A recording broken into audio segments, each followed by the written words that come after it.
Hello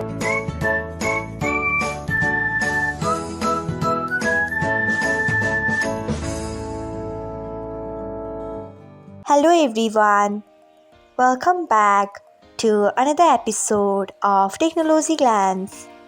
Today, in this video, I am going to guide you through how you can turn on safe website browsing on Instagram. So, let's get started. Firstly, open Instagram app in your device. Then tap on profile icon.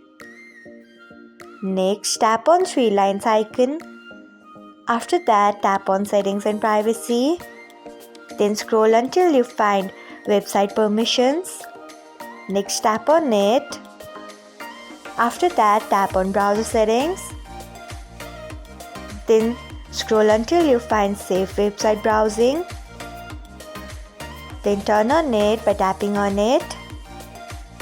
So, this is how you can turn on safe website browsing on Instagram. Thanks for watching. If you found this guide helpful, we would love it if you hit the thumbs up button below. We upload great new tech tutorials like this one every day.